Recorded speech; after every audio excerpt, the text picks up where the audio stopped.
He imagined procrastination as a woman with dark, untamed hair. She wore layers of draped linen that brushed against his arm. With every wave of her hand and turn of her heel, she lured him deeper into her dance. "Come with me," she whispered into his ear. "There's always time for work later." As he leaned into her embrace, he found himself drifting into sleep. He was woken by the dog. He squinted at the dog next to him on the couch, a mix of Jack Russell Terrier and Chihuahua, on all fours barking. How could such a small dog make such a loud noise? "Buster, shush!" He turned his head to see what was disturbing the dog. Sitting in one of the two matching chairs across the couch was a smallish man, balding, face weathered from the sun. He wore a simple tunic and leather sandals. He spoke. "Is now a good time?" "Buster, shush." "Oh, of course. I was just dancing." "You are the preacher?" Yes, I am." He sat up on the couch. The notebook and pen on his lap fell to the floor. "And you are Paul." The man in the chair nodded. "I've been reading you, 2 Corinthians. How's the sermon?" The preacher picked up his notebook and pen off the floor. I was just getting started." "You have a strong beginning, I hope." "I think so. It starts with a dream." "Ah, like Dr. King." No. Not that kind of dream. Like a dream when you're sleeping." "A sermon that begins with sleeping doesn't sound very inspiring." "Sorry, it'll make sense. I usually don't talk about my sermon while I'm writing it." "What comes after the dream?"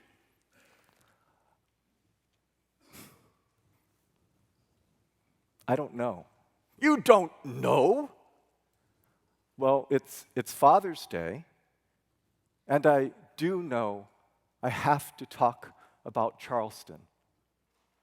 "Of course." I honestly don't know what to say that I haven't already said before. I've preached about gun violence. I've preached about racism. And how many times am I going to have to preach about this? Until it ends. But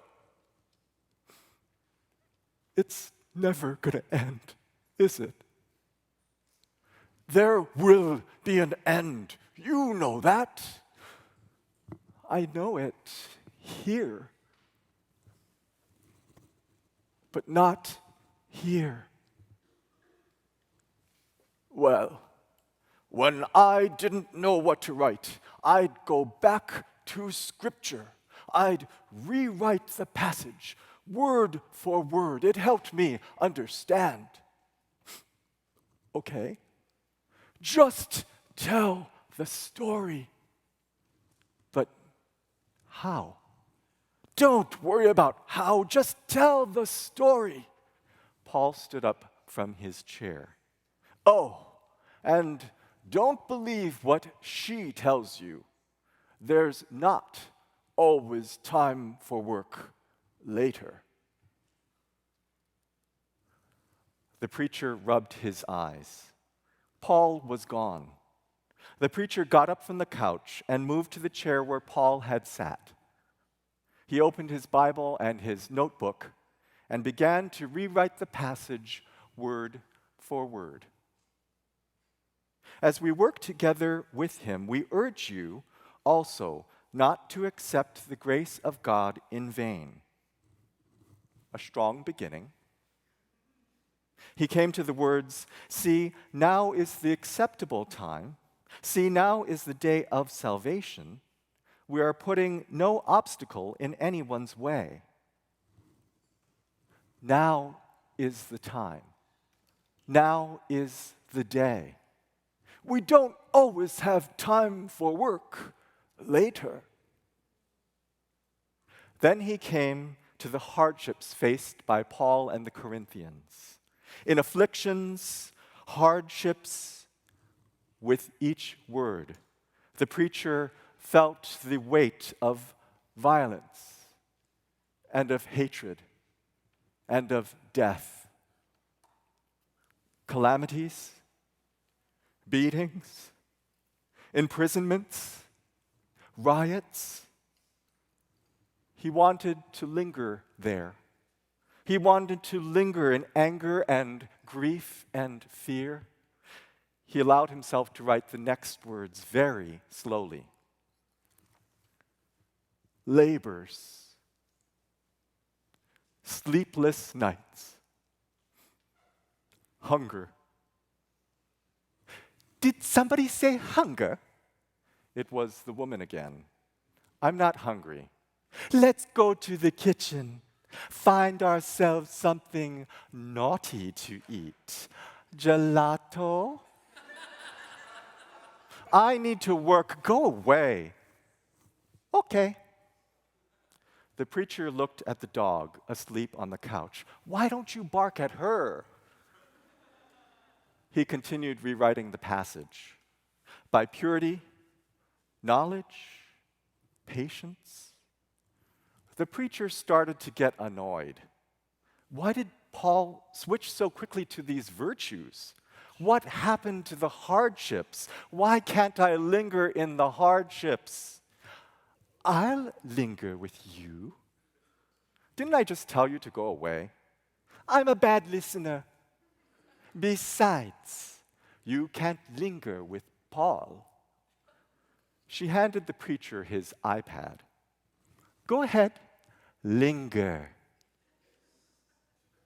The preacher took the iPad from her and he read. He read about the victim's last hour, about the shooter's manifesto, about the recommendation for the death penalty. He read about hate crimes and acts of terrorism, about the Confederate flag, about how the media would have covered the event differently had the shooter been Muslim and not white. He read and read more and more about seemingly less and less. Until the dog started to bark. The preacher looked up from his iPad and saw Paul sitting on the couch. Paul patted the dog. You didn't finish rewriting the passage. I was just getting to it. You were lingering. I was doing research. When you linger in hardships, you lose sight of God.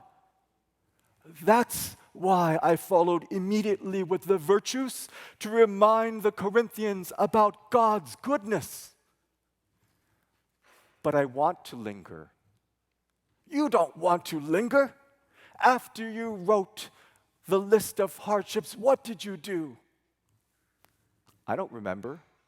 After you wrote the word hunger, you brought back that woman for a little comedic relief. Gelato. You reminded them that God has given them gifts like humor to help them through the hardships. The preacher nodded and continued. Kindness, holiness of spirit. I should have added humor to that list. Genuine love, truthful speech, and the power of God. Feel anger, feel grief, feel fear. Use them to move yourself forward. But when you linger in them, You turn them into an obstacle. I think I understand. Oh, I have to go. I've got thousands of preachers around the world working on the same passage for Sunday.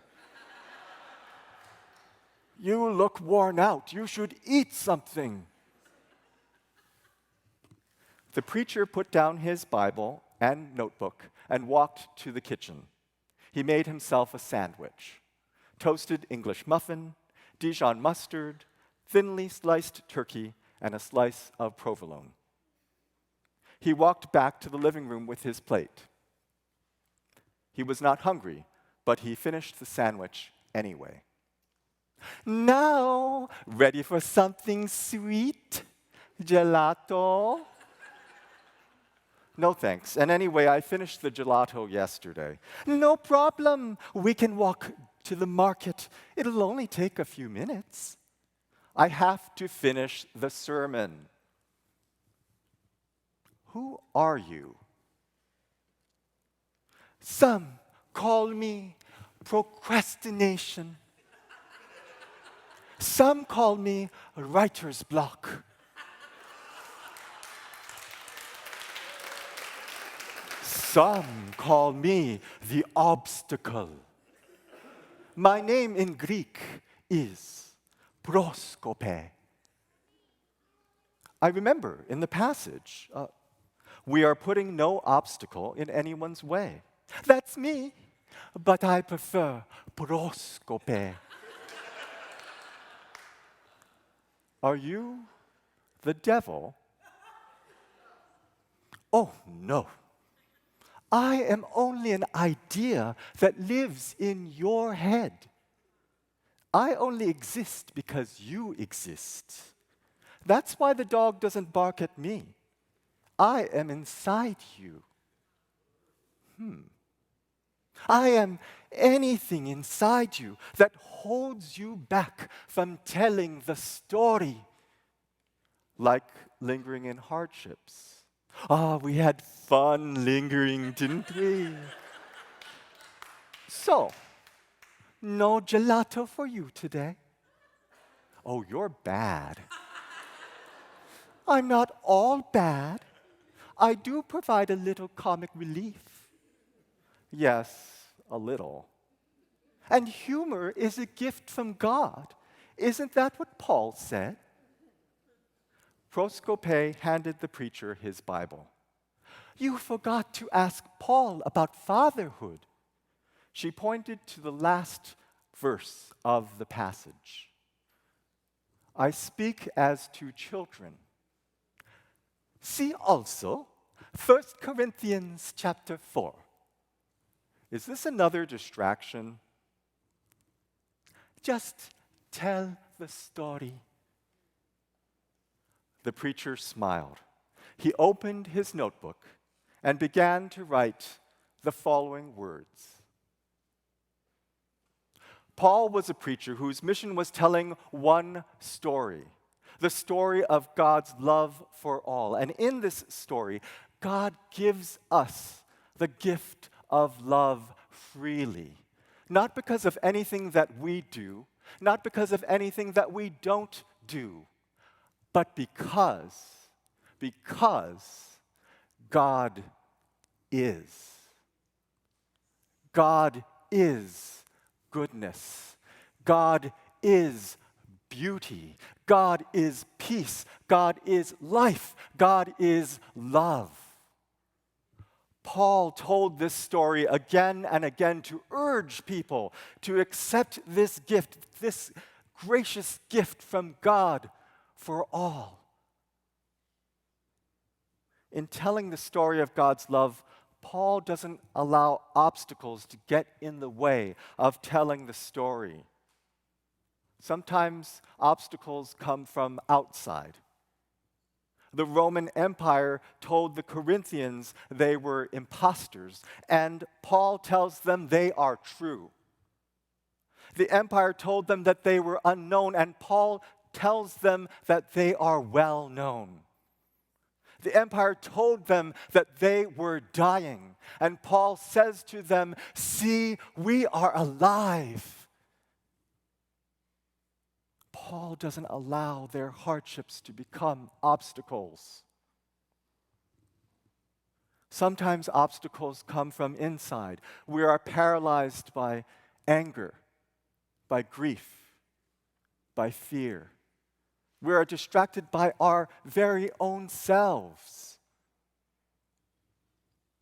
When you find yourselves distracted, or when you find a great big obstacle in your way, remember the story of God's love.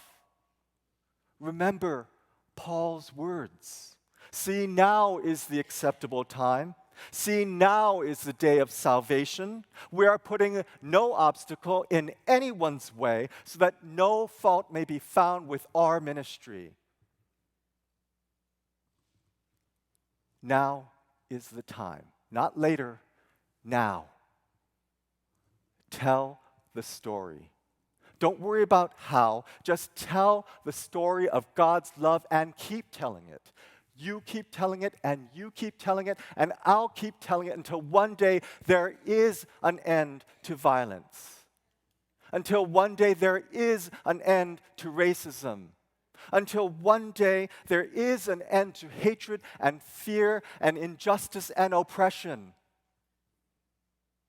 Until one day, the only story known throughout all God's creation is the one true story of God's love for all. May it be so.